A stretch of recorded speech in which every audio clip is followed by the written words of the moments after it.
Хохирогчийн байр сууриас хэрхэн гарах вэ? Карпманы гурвалжин. Өнөөдрийн үзэх хичээл бол транзактны анализ бөгөөд харилцан хамаарлын талаар илүү гүнзгий түвшинд үзэх юм.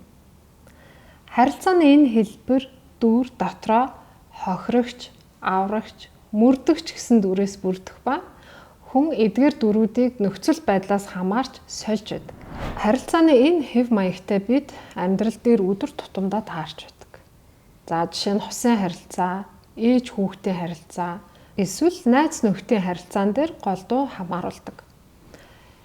За Бернийн онолоор хүний зам байдлын илэрлэлийг тоглоомд оролцож байгаа дүрээр төлөөлүүлж үздэг. Карпманы гурвалжин эдгээр дүрүүдийг илэрхийлж маш ойлгомжтойгоор тайлбарласан байдаг. Тоглоом гэдэг нь хүн бодит байдлаас зугтах хэлбэр юм. Амьдралын янз бүрийн нөхцөл байдалд асуудалтайгаа нүүр тулж, өөрийн жинхэнэ хүсэл хэрэгцээн дээр суурилж, бодит байдалтай нүүр тулах нь тухайн хүний хувьд хэцүү, өвдөлттэй санагдаж, өөрөө энэ асуудлаа шийдэж чадахгүй гэж үзэх тохиолдолд бодит байдлаас зугтаж янз бүрийн дүрд ордог гэж үздэг. За тэгвэл тоглоомд хүмүүс ямар байдлаар оролцдог вэ? Өөрөөр хэлбэл нийгэм бусад хүмүүстэй харилцахдаа ямар байдлаар харилцдаг вэ? Карпманы гурвалжин дахь дүрүүд хоорондоо хэрхэн харилцан үйлчлэлд ордог талаар нэг бүрчлэн үзье. За нэгт нь хохирогчийн дүр. Намайг шийтэг гэсэн тоглоомын дүр. Энэ тохиолдолд хүн өөрөө өөрийгөө шийтэг гэсэн мессежийг гадаад ертөнцид илгээж байдаг. За юу гэсэн үг вэ гэвэл хүн өөрийн бие авчиж байгаа байдал, гадаад төрх, гаргаж байгаа зан авир, өмссөн хувцас, биеийн хилэмж, нүүрний хувирал, хэлж байгаа үг зэргээрээ гадаад ертөнцид дохио илгээж байдаг. Гэтэл зарим хүмүүс итгэлгүй байдлаа энэ бүх зүйлээрээ зарладаг. Яг л намайг шийтэг гэсэн бичгтээ хувцас өмссөнтэй ижил. Хаанч хинтээ ч уулзсан, юу ч хийсэн энэ байдал нь гаднаас нь харагддаг. Энэ бол өөрийгөө илэрхийлж байгаа хэлбэр юм. За жоохон тийм болохтуу, өөртөө эргэлдсэн, бие барьсан байдал ажиглагддаг. За тэгвэл яагаад зарим хүмүүс ийм байдаг вэ гэдгийг мэдхийн тулд бид бага нас руу н орох хэрэгтэй болдог. Энэ хүн яагаад ийм зан авир өөрийн мэдлгүй гаргаад байна вэ гэж. Үүний үндэс суурь нь бага наснд байдаг. Хүн бага байхдаа байглаасаа бусдын анхаарал халамж дэмжлэг авах гэсэн тэмүүлэлтэй байдаг. Тэр нь тухайн хүн рүү бусад хүмүүсээс чиглэсэн анхаарал, асуулт асуух, сайхан үгс, магтаал, дэмжлэг, урам, хайр, тэврэлт, за эсвэл бүр загнах ч гэсэн байж болно. Тэгвэл хүн насанд хүрсэн хойно тэр жоохон хүүхэд түүний дотор байсаар л байдаг. Эргэн тойрны хүмүүс бидэнд халуун дулаан үг хэлж, эерэг хандаж, за чи сайн ажилласан шүү, үүнийг мундаг хийсэн байна, чи гоё шүү гэх мэт магтаал, урмын үг хэлэх үед бидний үнэлэмж, үн цэнийг бидэнд баталж өгдөг. Хүүхдийг багтна эцэг эх нь түүнд энэ сэтгэл зүйн ойр байдал, ээнэгшил, ойлголцол, дэмжлэг хэр их өгч байснаас хамаарч за тухайн хүүхэд насанд хүрсэн хойноо бие хэрхэн авч явдаг, ямархуу зан чанартай хүн болох суурин тавигддаг. Хэрвээ эцэг эхийн зүгээс хангалттай эерэг анхаарал халамж дэмжлэг өгч чадахгүй байвал хүүхэд тэр анхаарлыг эерэг байдлаар биш мөн сөрөг байдлаар ч хамаагүй авах гэдэг. Энэ нь хүүхдэд ямар хэрэгтэй вэ? Хүүхдийн хувьд ямар ч анхаарал тавихгүй байхаа оронд ямар нэг байдлаар анхаарлыг өөр дээр авах нь илүү гэж үздэг. Тэр нь эерэг сөрөг байх нь хамаагүй. Энэ байдлыг та өөрийн хүүхдээр анзаарч болно. За жишээ нь ээж нь гэр орны ажил хийгээ завгүй байх үед хүүхэд нь хамт тоглох гээд эсвэл ээждээ ямар нэг зүйл хэлэхэд удаан хугацаанд анзаарахгүй, хариу өгөхгүй байсан гэж бодъё. Хүүхэд эхлээд хэд хэдэн удаа ээжийнхээ анхаарлыг өөр дээрээ татах гэж үзнэ. За дуу шүлэг уншдаг ч юм уу, ямар нэгэн сайн эерэг зүйл хийж үзнэ. Үр дүнгүй бол хэсэг хугацааны дараа сөрөг байдлаар шал өөрөөр бие авч явж, хашгирч, уурлаж, эсвэл гомцсон дүр гаргадаг. Хүний сэтгэл зүйн хувьд анхаарлыг өөр дээрээ татах бага насны суурь том босон хойно ч гэсэн хадгалагддаг. Хэрвээ эцэг их асран хамгаалагчийн зүгээс хүүхдийг анзаардаггүй, хит завгүй, үл хайхарсан байдалтай удаан хугацаанд байвал хүүхдэд өөр дээрээ анхаарал авах хэрэгцээ яван явсаар ийм хохирчийн байдал руу, сөрөг байдал руу оруулдаг. Ийм орчинд удаан хугацаанд байсан хүүхэд анхаарлыг өөр дээрээ авах гэж маш их хүчин чармаалт гаргах хэрэгтэй болдог. Ингэснээр өөрт хөнөөлттэй тийм деструктив байдлаар хохирогчийн дүрд орох нь өөрт нь ашигтай болж ирдэг. Ийм байдлаар тэр хүний сэтгэл зүй нийгмийн зүгээс орчин тойронд байгаа хүмүүсийн анхаарлыг өөр дээрээ авч сурсан байдаг. Энэ нь эерэг биш ямар нэг аргаар өөр дээрээ анхаарал татах арга болдог. Тоглоомд оролцох байдал нь невростой тодорхой хэмжээнд холбоотой гэж үздэг. Аутоагресс, хэтрүүлэн идэх гэх мэт хэвийн хүний хувьд байж боломгүй өөрт хөнөөлтэй байдлаар өөрийн асуудлыг шийдэх гэж оролддог. Яагаад гэвэл тухайн хүн үүнээс өөрөөр мэддэг.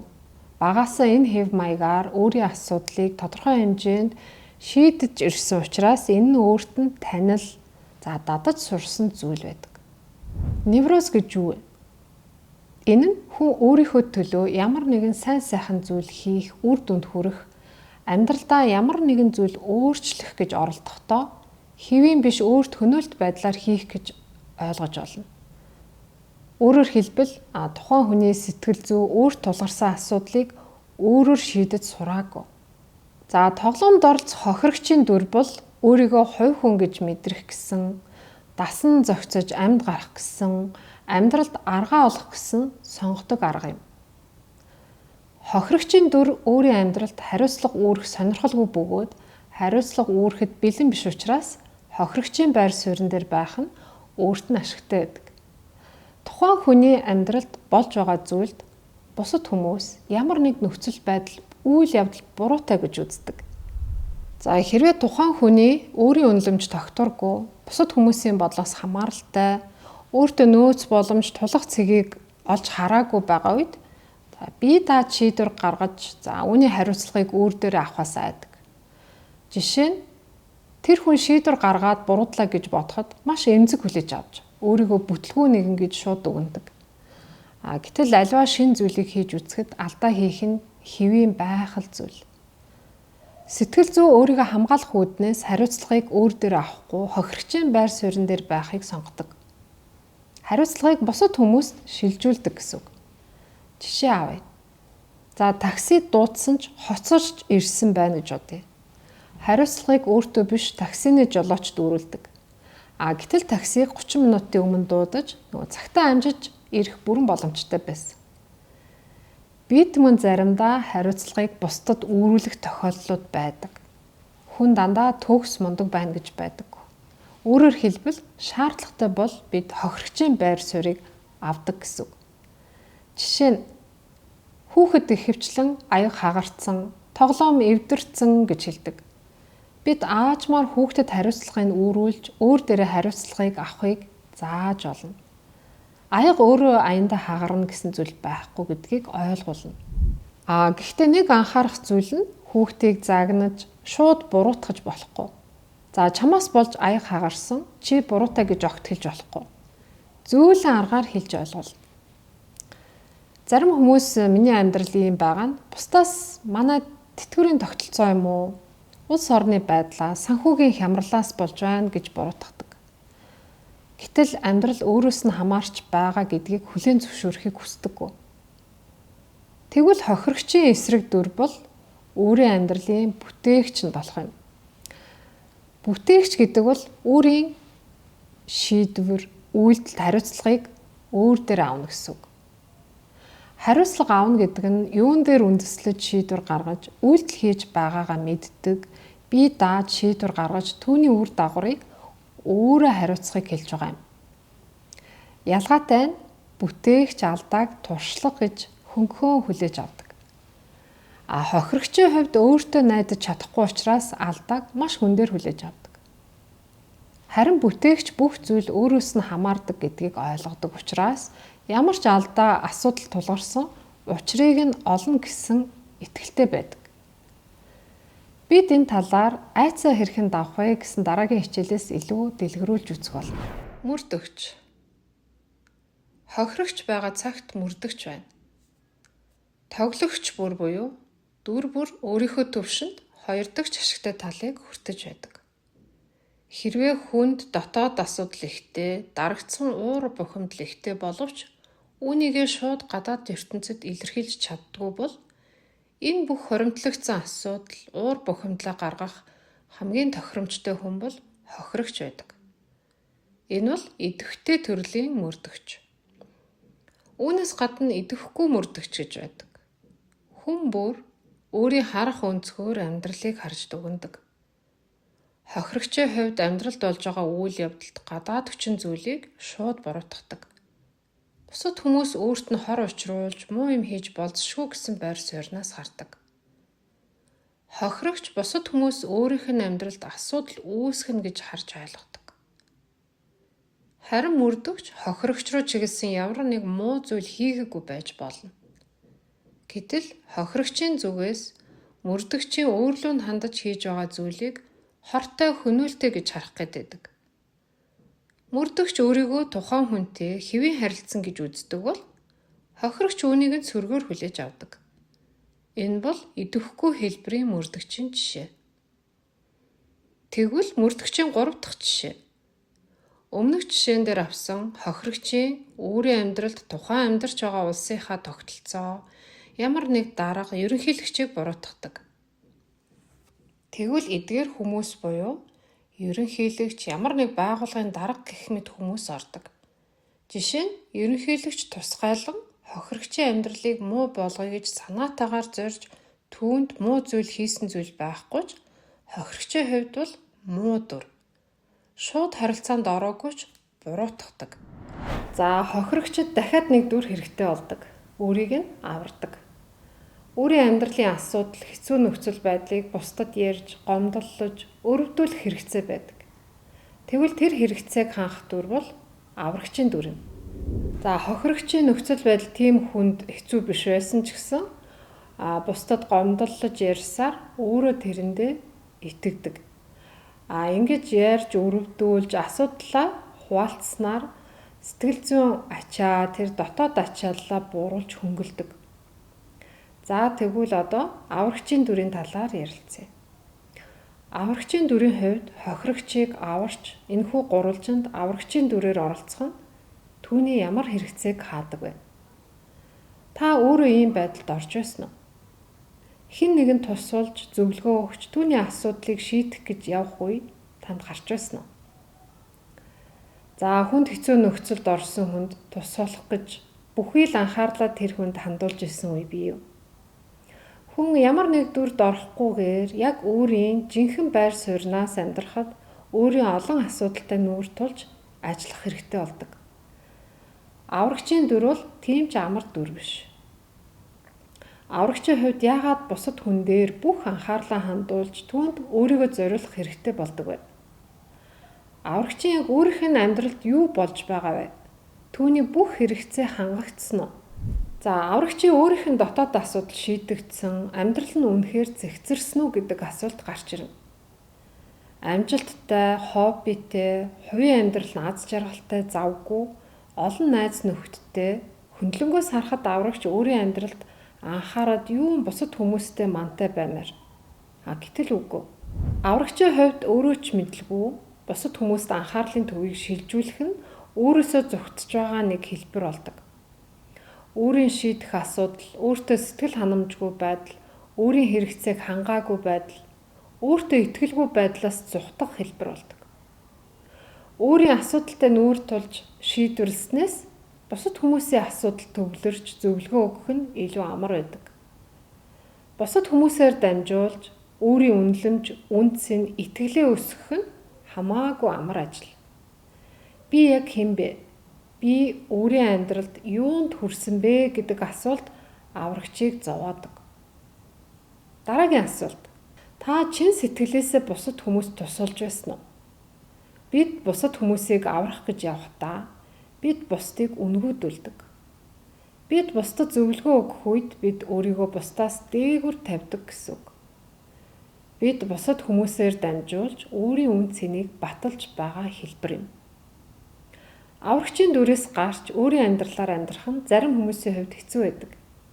Яагаад гэвэл аврагчийн хувьд нэгт анхаарлын төвийг бусдаас өөр дээр авч өөртөөгөө өөрийн асуудалтайгаа нүүр тулах нь хэцүү байдаг. За хоёрт бусад хүмүүст үнэхээр тус болъё гэвэл тэднийг аврахаа болох хэрэгтэй. Энэ гурвалжингийн аль нэг дүрд орж тоглохоо болно гэсэн үг. За харин одоо сэтгэл зүйч, коуч болон аврагч хоорондоо юугаар ялгагддаг талаар товчхон ярив. Аврагч бусад хүмүүсээс илүү юуг яаж хийхийг мэднэ гэж боддог. За хэрхэн яаж зөв амьдрах талаар зөвлөгөө өгнө.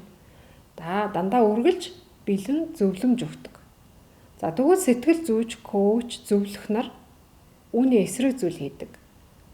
Тухайн хүний бүх хариуцлагыг өөрт нь эргүүлж өгдөг.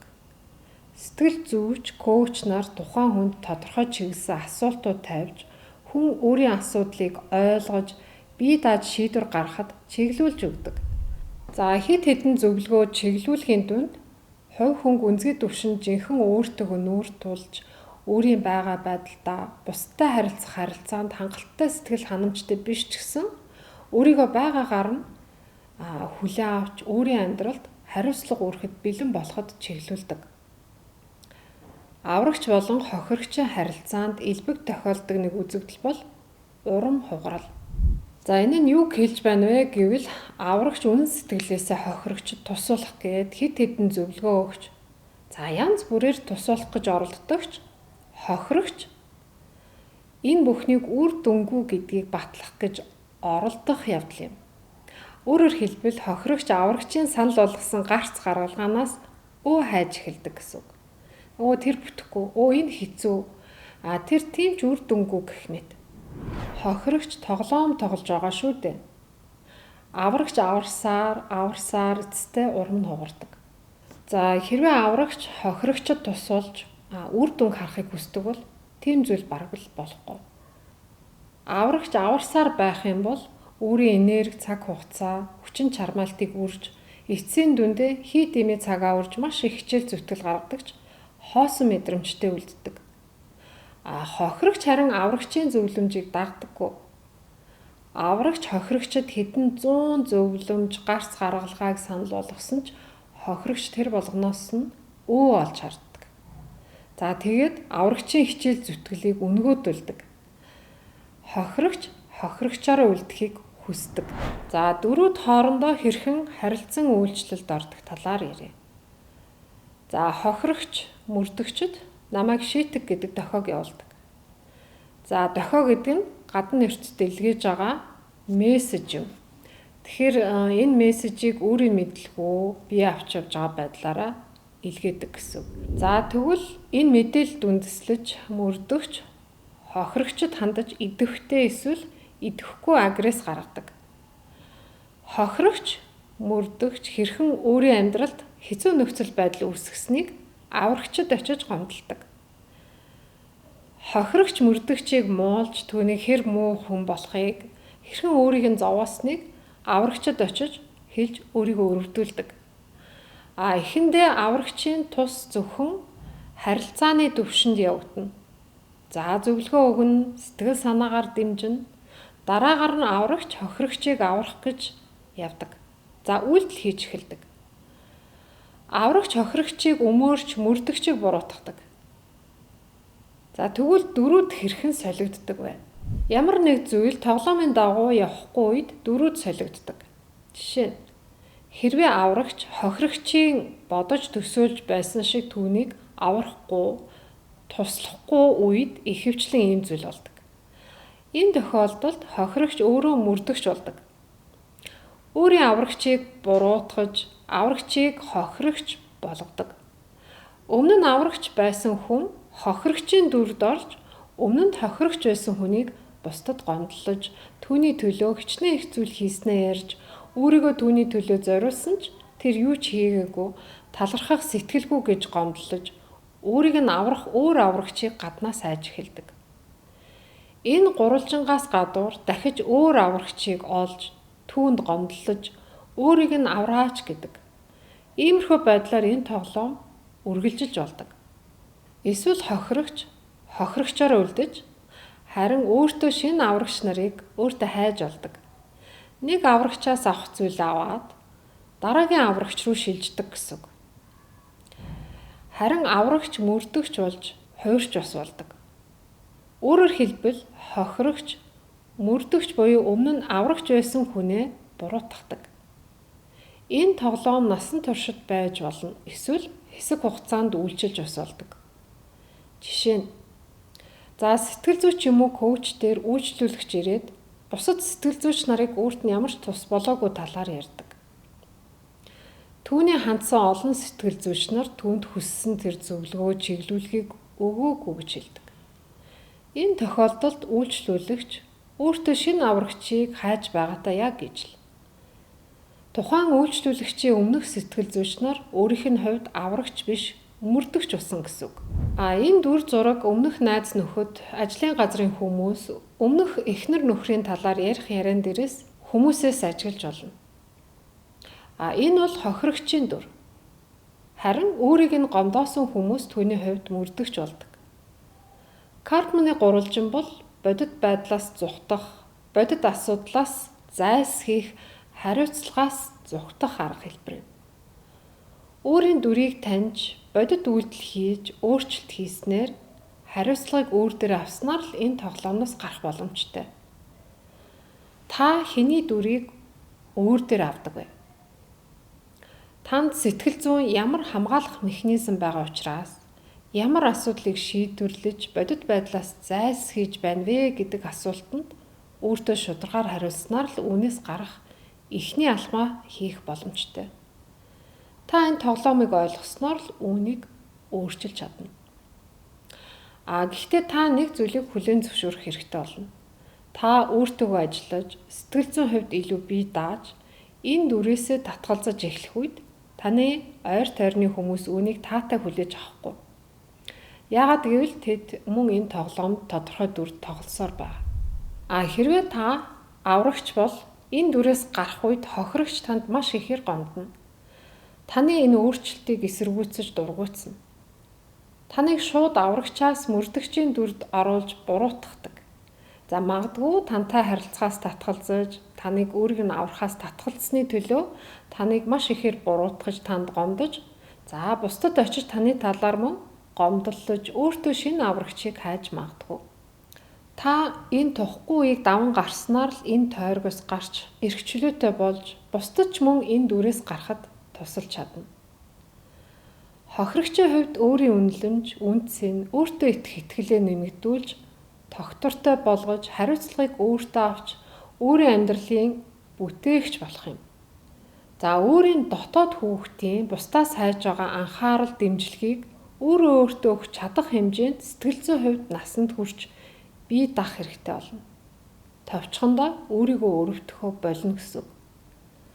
Тэгвэл мөрдөгчийн хувьд өөрийн дотоод хангагдаагүй сэтгэл зүйн хэрэгцээг хангаж, дарагдсан уур бухимдал, дотоод зөрчилтөөгөө ажиллаж, тэр дотор богшсон байгаа зүйлээ өөртөө хөнөөлгүй байдлаар илэрхийлж сурах юм.